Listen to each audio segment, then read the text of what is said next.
네, 한국인의 3대 건강 문제가 있습니다. 한국 사람이 관리해야 할 가장 중요한 요소 3가지를 뽑으라면 비만, 혈당, 혈압을 꼽을 수가 있는데요.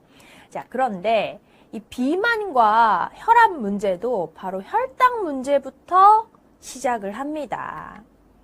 자, 또 젠스타트 플러스를 통해서 우리나라 사람들이 유전적으로 얼마나 비만과 혈당과 혈압의 문제를 갖고 있는지 통계적으로 한번 살펴보도록 하겠습니다. 이 비만 유전자가 주의이거나 경계인 분들이 무려 64%, 3명 중에 2명꼴로 해당이 되고요. 혈당 건강의 또 유전자에 주의이거나 경계이신 분들도 68%나 되고요. 혈압에 주의이거나 경계인 분들도 83%나 됩니다.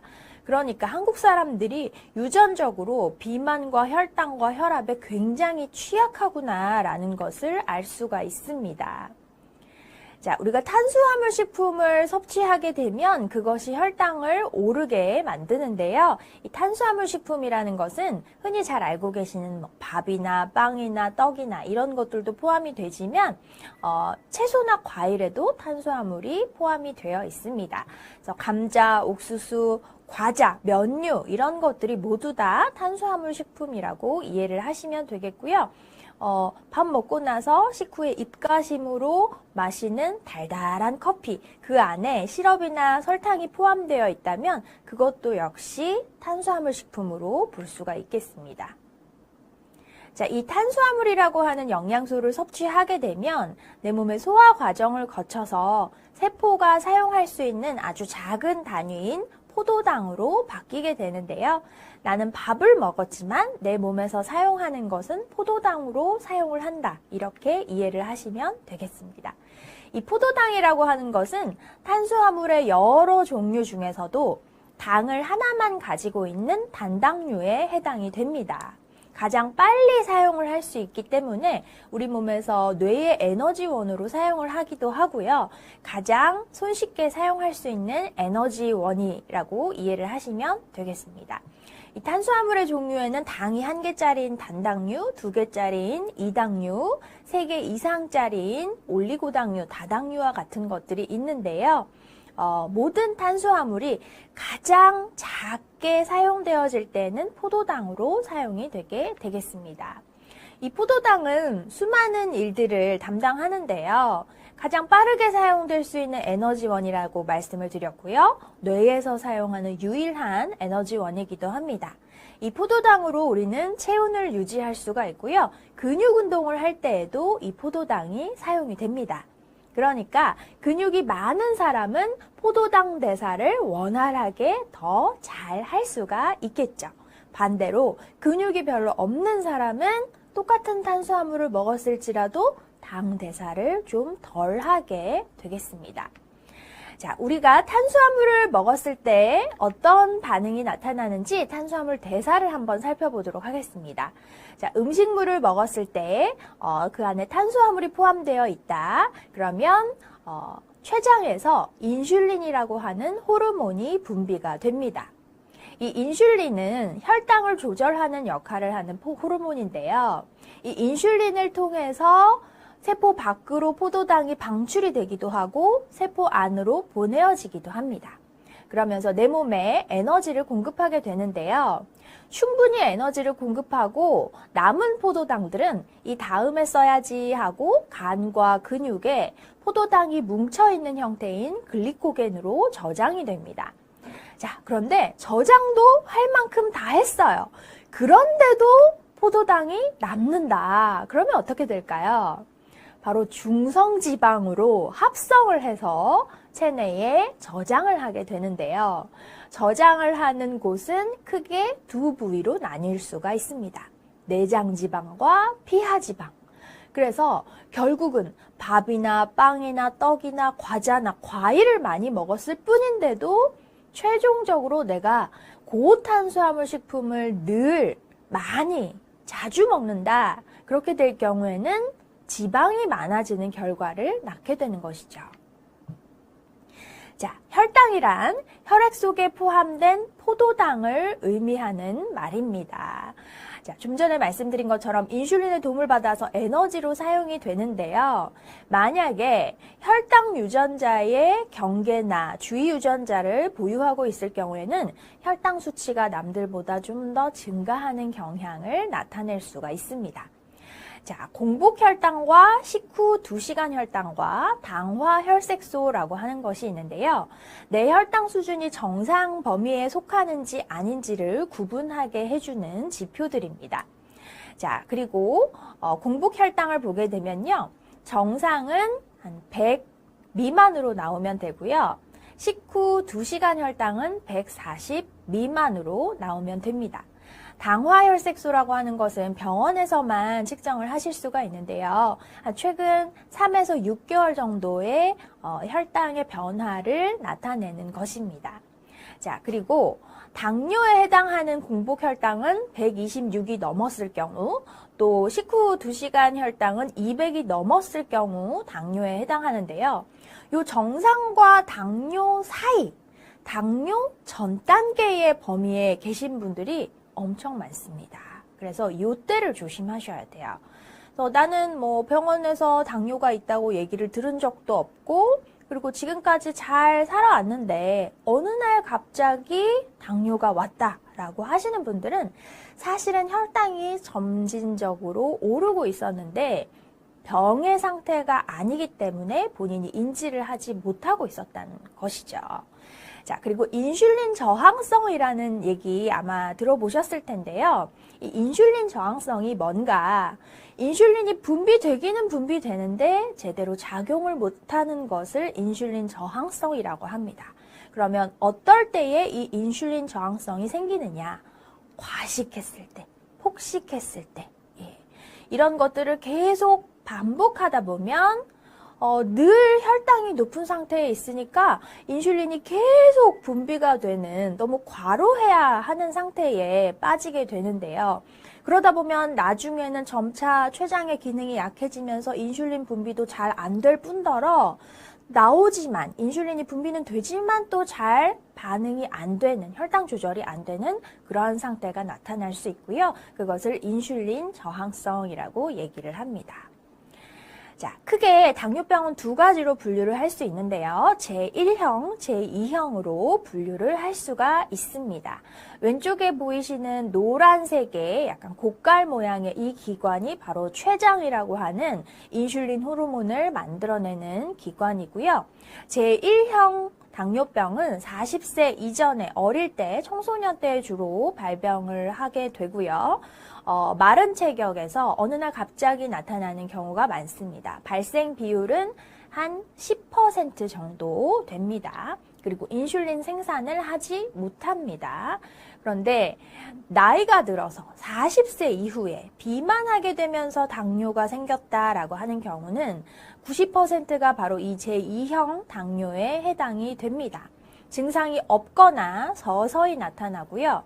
인슐린이 만들어지기는 하지만 아주 적게 만들어지거나 제대로 작용이 되지 않는 경우 이 제2형 당뇨병에 해당이 되고요. 후천적 당뇨병이라고 얘기를 합니다. 자, 그러면 우리가 혈당을 좀 건강하게 유지해야 되겠다, 이런 생각이 드는데요. 이 혈당을 건강하게 유지하기 위해서 첫 번째로 해야 되는 방법은 당지수를 빨리 올리지 않는 건강한 식사를 하는 것입니다. 그러면 이 혈당을 천천히 오르는 음식들은 당지수가 낮은 음식들인데요. 이러한 식품들은 어떤 특징을 갖고 있느냐? 세 가지로 요약을 해볼 수가 있습니다. 첫 번째, 단백질이 풍부해요. 그리고 두 번째로 식이섬유가 풍부하고요.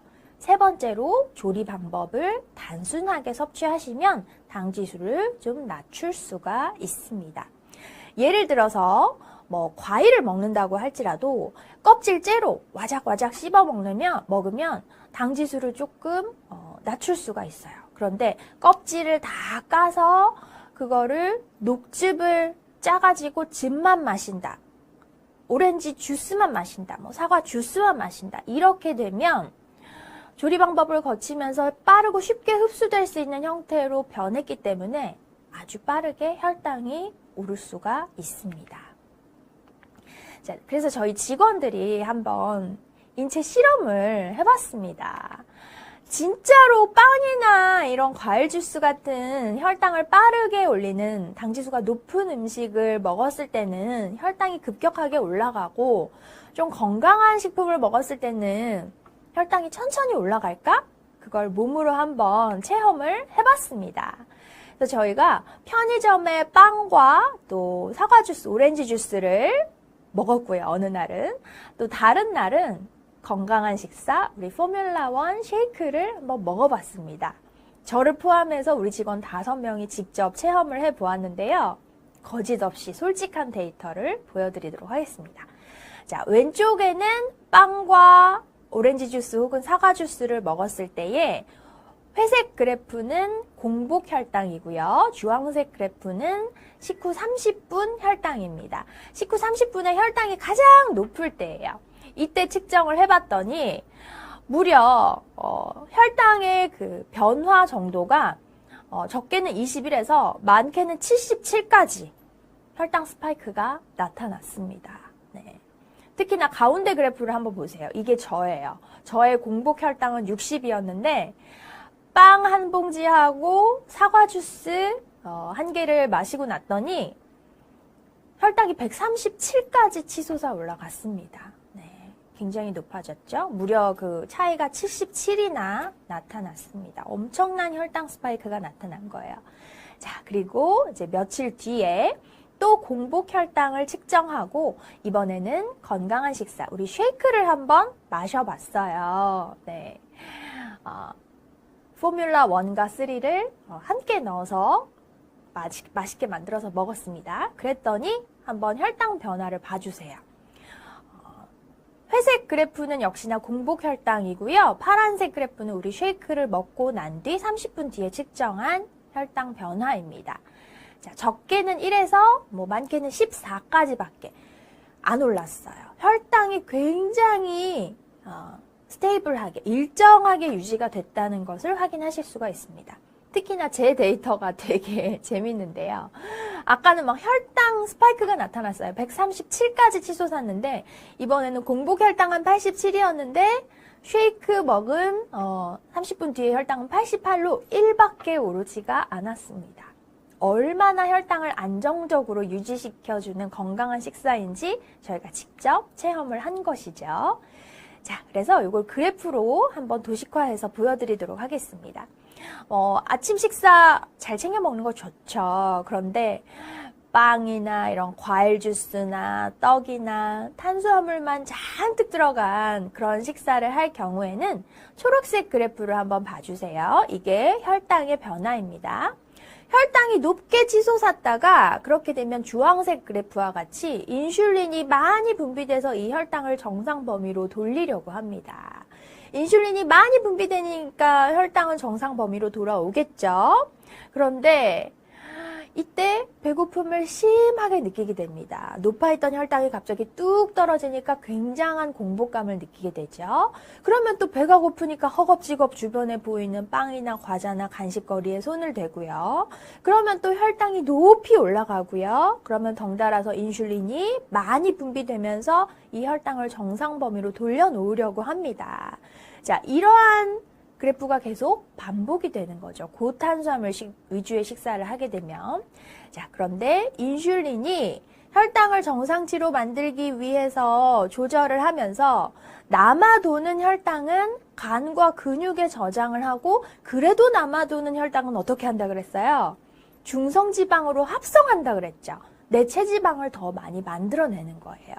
그러니까 고탄수화물 식사를 하게 되면 살은 살대로 찌고 배는 배대로 고프고 이걸 계속 악순환을 반복하게 되면서 내 인슐린은 괴로운 거죠. 늘 많이 분비되고 그리고 언제 또 많이 분비돼야 될지 모르고 계속 비상사태에 존재하다 보니까 나중에는 췌장의 기능이 무너져서 당뇨가 발생하기도 하는 겁니다. 자, 그러면 건강한 식사, 단백질이 듬뿍 들어간 아주 영양이 균형 잡힌 식사를 하게 되면 어떻게 될까요? 자, 아까 그래프를 보신 것처럼 혈당을 많이 올리지 않아요. 적정하게 분비되니까 인슐린도 적정하게 분비가 됩니다. 그래서 초록색 그래프는 혈당의 변화이고 주황색 그래프는 인슐린의 변화인데요. 이게 아주 안정적으로 유지가 되면서 건강을 유지하실 수가 있고요. 살도 잘 찌지 않게 됩니다. 이것과 관련된 기사는 저희 포털에 혈당 스파이크 단백질 쉐이크라고 검색을 해보세요. 그러면 저희가 이 기사를 확인하실 수가 있는데요. 회사에서 직원들이 이렇게 나름대로 인체 실험을 한번 해보고 이걸 기사화해서 배포를 했습니다. 그래서 혈당 스파이크, 단백질 쉐이크 이렇게 검색하시면 혈당 스파이크 예방에 유리한 단백질 쉐이크 이유는 이런 혈당 스파이크와 단백질 쉐이크의 연관관계에 대한 기사를 확인해 보실 수가 있습니다. 지금 사진 찍어 두셨다가 이따가 똑같은 키워드로 한번 검색해서 기사 확인해 보시기 바랍니다. 자, 우리 제품에 단백질이 얼마나 들어가 있을까요? 우리 포뮬라 1만 해도 9g, 포뮬라 3를 추가하게 되면 10g을 추가하실 수가 있고요. 리빌드 스트렝스 2스쿱에는 25g의 단백질, 그리고 프로틴바 하나에는 10g, 또 하이프로틴 아이스커피 한 번 드시는 분량에 15g의 단백질, 또 콜라겐 뷰티 파우더에 한 번 드실 때 5g, 또 나이트웍스에 한 번 드실 때 9g의 단백질을 섭취하실 수가 있습니다. 늘 단백질과 함께하는 생활을 하면 이렇게 고탄수화물 식사를 함으로써 혈당이 치솟는 것을 방지할 수가 있습니다. 자, 좀 있으면 이제 또 큰 명절인 추석이 다가오는데요. 우리가 이런 음식들을 먹게 되죠. 송편, 그리고 곶감, 식혜, 잡채, 전, 갈비찜. 네, 갈비찜 빼고는 대부분 다 탄수화물 식품이라고 보시면 되겠습니다. 칼로리도 한번 확인해 보시고요. 자, 이렇게 맛있는 음식을 가족들과 함께 즐기시는 것도 좋지만 하루 한 끼는 우리 쉐이크 식사로 혈당을 일정하게 유지하도록 해주시고요. 액티브 파이버 컴플렉스, 키토산 플러스, 허벌 알로에겔을 충분히 활용하시면서 좀 건강한 혈당을 유지할 수 있도록 도와주시면 좋겠습니다.